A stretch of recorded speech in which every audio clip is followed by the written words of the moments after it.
What's going on, guys? Going to do an EDC update. I think it's time.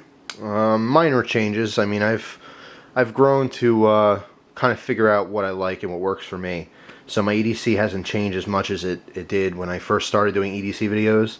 I used to really just alter what I carried all the time. I mean, I constantly switch things out. Now I still switch out blades all the time, but there's certain blades that I still just prefer and I continue to carry. Although I do try other things.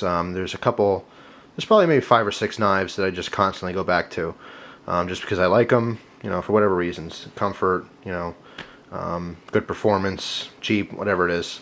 But anyway, this is my EDC. You'll notice 3 knives over here. I don't carry all 3, I just have 3 here because I want to talk about it a little bit.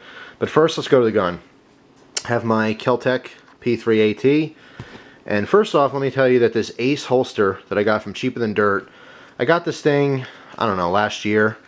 And if I don't drop it, it is an awesome holster for like $5. I think it might have even been cheaper than $5. I also got a large Ace holster for my Glock 17 originally, and that's holding up great too, even though I don't carry that as much. This thing, you can see it's really molded to the gun at this point. It's got kind of a suede type finish on it. It's kind of sticky, so it doesn't really move once it's inside the waistband. And that is, it's a right side carry inside the waistband. Okay, and there's the clip for the outside. You may look at this and think it's a left side carry, because it clips on the pants, but it's not. It's inside the waistband. But you can see how it's really molded to the gun here, and it's been extremely comfortable. I literally forget about this. Now I can't say that when I carry my Glock, or I've carried my 1911 a couple times, and any other gun I've ever carried before. This really does disappear on me, especially if I have like heavy jean pants or shorts, something like that, where it's a heavier material.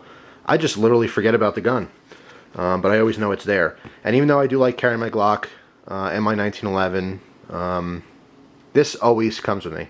And there's been especially lately, I've had occasions where I've carried 2 guns, and just as a backup. Now I don't really want to get into philosophy as to why or why not you should carry 2 guns. I mean, some people have a problem with even carrying 1 gun, but this has just been an awesome little pocket pistol.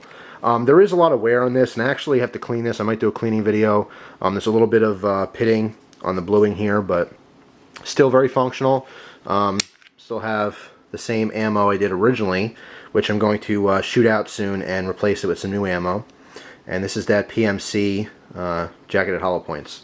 But anyway, this gun actually came out today, not for a person, but for a bear. Now, right off the bat, I'll tell you I did not shoot the bear. I'll tell you the story real quick. I don't want to drag it on too long. Today I had a couple errands to do before work. I had to get up really early. I had to be up by 5 o'clock so I can get out the door at 6.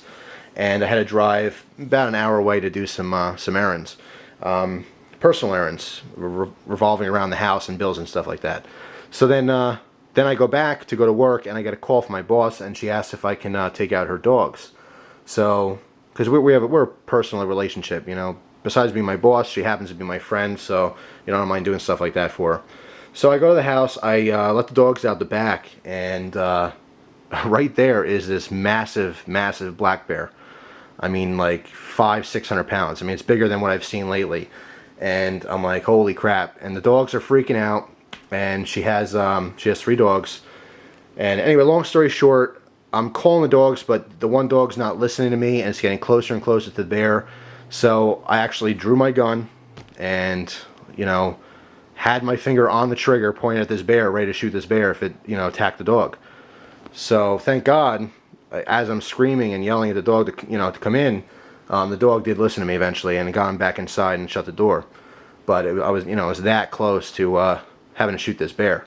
Now I don't want to have to shoot the bear, but if it's going to attack my boss's dogs, I have to shoot it and I have to kill it. And if I do actually shoot the bear, I will be sure to kill it. I won't let it run off wounded. That's just as cruel as letting it kill the dog. But anyway, so luckily, I had a close call today. But I felt really good in that my reaction to go for the gun was pretty smooth, and I didn't really fumble around. I mean, it was a real emergency situation. It was a real situation. I mean, again, not dealing with man, but beast this time, and I think I handled it pretty well. I mean, I didn't have to actually shoot the thing, but I was very swift in getting the gun out and getting it ready and, you know, aiming, all that kind of stuff. And, you know, could have ended a lot worse, but luckily it was okay today. But that's the first time since I've carried a gun I've actually had to draw it with the intention to use it. So it's a little scary at first, but I was, like I said, I was very pleasantly surprised with my reaction and the natural feel of doing that. But anyway, that's totally aside. So I have my my 380 with me. Like I said, it's not always comfortable to carry a larger gun. I mean, I like to when I can. I feel, for some reason, I feel a little safer, even though, you know, a bullet's a bullet. I'd rather have a bigger bullet if I can, and more of them. But no matter what, I always have my my Kel-Tec, if nothing else. So I'm always armed. So let's get that off to the side here. Now, I've talked about this a million times before. The Inferno spray. Still have this one. I'm actually going to change this out. I don't know if you can see that. December 1st is when the 1 year mark is up. I know it's good for a little more than a year, but I promised myself for the $10 that this thing cost, or $8, whatever it was, I'll replace it each year to make sure it's still good. Now, when I shake it, I can still hear it in there, so I know it's good, but whenever carrying my pistol, I always carry a non-lethal option as well.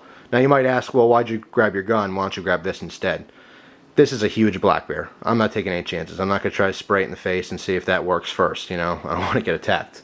So, anyway, that goes off to the side. Carry that every day. Every single day. There's lots of wear on it. In fact, I actually have to get some compressed air and blow out all the dust and stuff so it doesn't, you know, interfere with actually using this. I mean, it's getting a little sticky from pocket dust and lint. But anyway, the trolley changer. Still using this thing. Still carry this on and off. I actually use it all the time, but occasionally when I do carry this, I carry this in a leg pocket on a cargo pants or shorts. And thus far, I forgot about it a couple times just because it's not in my main pocket. So, you know, when I do remember it, I do actually use it. I still think it's a great piece of gear to have. Wallet, same thing as usual. I mean, the only thing of interest in here is going to be the multi-tool card here, the Toologic card. And I have used this quite a bit now. I've used the blade a couple times.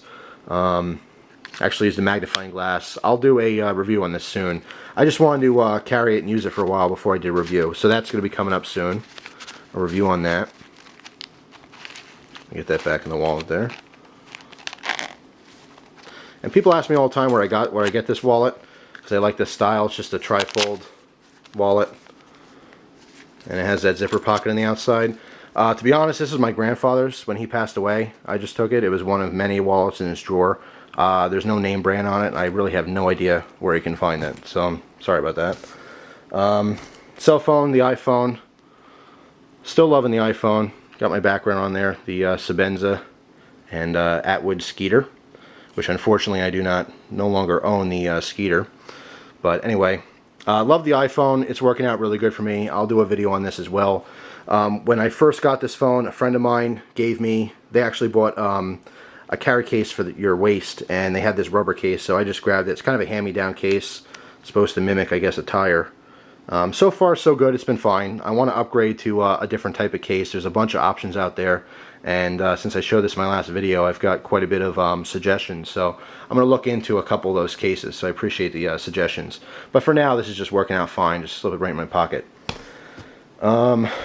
Okay, keys. Keys haven't really changed. I have a crab claw that separates my actual keys from my tools. Okay, you'll notice that I have the Gerber Curve. Forgot the name there. Have the Gerber Curve. Got this from US NER Doc in his contest. I've been testing this out a lot. I have to tell you though, today it fell off my keys.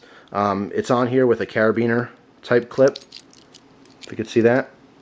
And I've had it on here for probably, I want to say 2.5 weeks to 3.5 weeks, and it's been totally fine. But just today, I was taking my keys, actually putting my keys in the ignition in my car, and I felt something just fall past my leg, and it turned out to be this. It fell off. So somehow it got bumped and kind of came off the keys. Not a huge deal. I'm going to probably stop carrying it today, just because I don't want to lose it. I think it's an awesome, awesome little tool. Great for the keys. Have a nice little knife on there, and they do lock. Of course, I'll have a full review on that as well. As well as the Boker Keycom, which I've been using a lot. I mean, a heck of a lot.